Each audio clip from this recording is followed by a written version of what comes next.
Governador, vamos falar agora da pedra do sapato da vez, que é a sua proposta de aumento do ICMS. Hoje a alíquota está em 17%, sua proposta é que ela suba para 19,5%.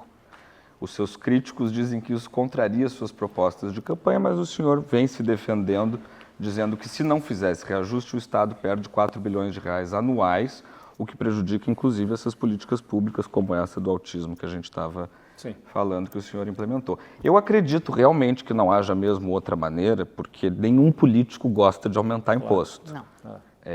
Mas o que eu queria entender, como gaúcho também, é como que o Rio Grande do Sul entrou nesse buraco de quase 100 bilhões de reais em dívida e por que é tão difícil sair desse lugar? Acho que é importante sinalizar o seguinte, né? São Paulo tem uma alíquota de 18% de ICMS, o Rio Grande do Sul tem de 17%. Minas Gerais tem uma alíquota de 18% de ICMS e tem ainda lá a DIFAL, que é uma cobrança de uma diferença de alíquota quando compra fora do estado, que aqui não tem mais, que a gente já cancelou. Encerrou.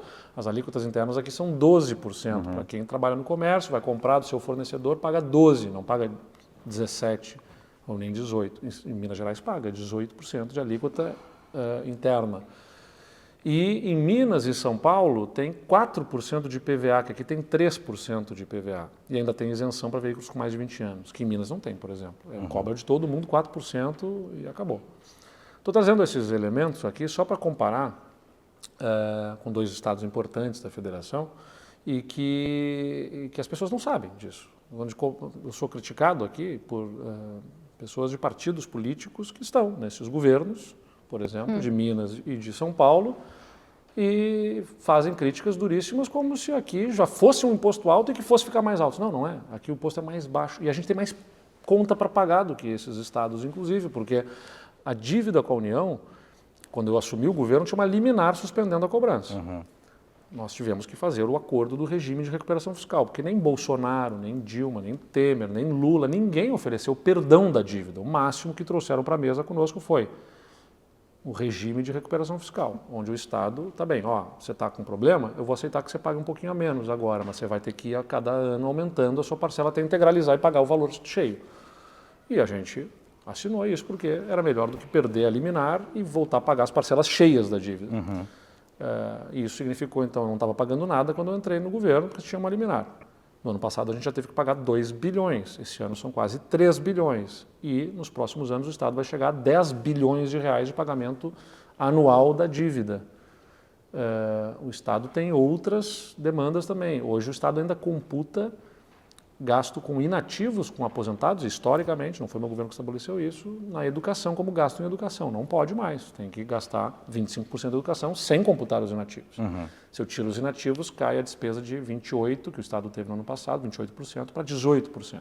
Para chegar em 25%, eu tenho que botar mais 3 bilhões e meio de gasto na educação, altamente meritório. Mas de onde que sai o dinheiro? E o nosso governo fez tudo o que pôde do lado da despesa. Podem falar o que quiserem de mim, mas dizer que esse governo não cortou gastos, não podem.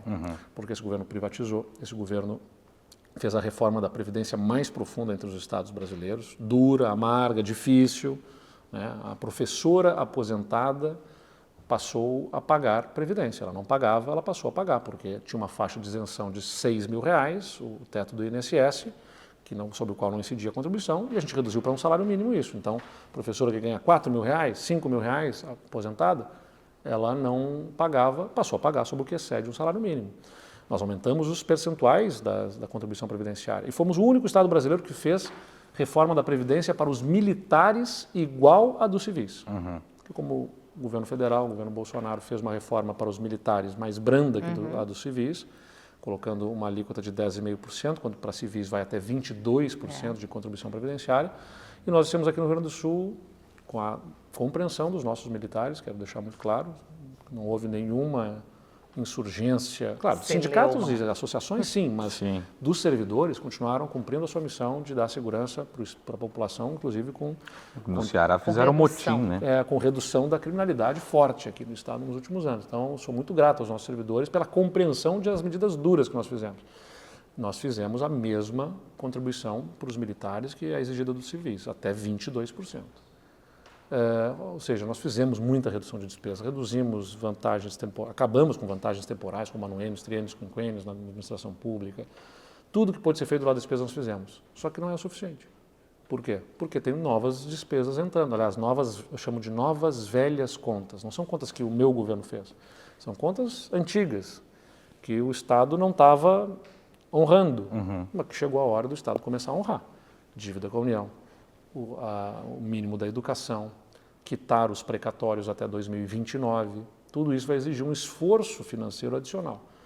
E aí não é diferente no condomínio. Quem mora em condomínio que nos assiste, se o síndico, com aprovação na Assembleia Legislativa, na Assembleia de Condôminos, contratou vários porteiros, dando direitos vários para eles, resolveu se endividar para comprar, para botar uma piscina, seja lá o que for, no passado, lá não adianta já demite, tira o síndico, troca a Assembleia de Condôminos. Vai ter conta para a despesa é do condomínio.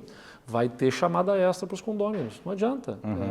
Não é o síndico que sair, a Assembleia, a sociedade gaúcha, alguma parcela dela, né, alguns líderes empresariais e tudo mais, diz, não, mas essa não dá, essa conta não dá. Essa conta é de todos nós, não é do governo, do governador. Não sou eu que pago a conta do precatório que deixaram de pagar, não é do meu bolso. Sim. Não sou eu que pago a dívida com a União.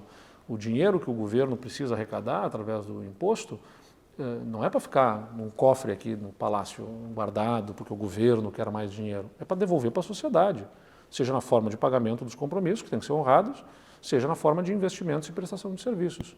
Se não tiver o recurso, não é a dívida que vai deixar de ser paga, é o investimento que vai deixar de acontecer. Vai deixar de ter reposição de efetivo na segurança, vai deixar de ter reajustes e revisões salariais, vai deixar de ter investimento nas estradas. E o Estado não vai ficar mais competitivo porque ele vai dizer, olha, a estrada está ruim, a segurança piorou, a educação não está formando os nossos jovens, mas a alíquota aqui é mais baixa, aqui não sei do lugar. Quem é que vai para esse lugar?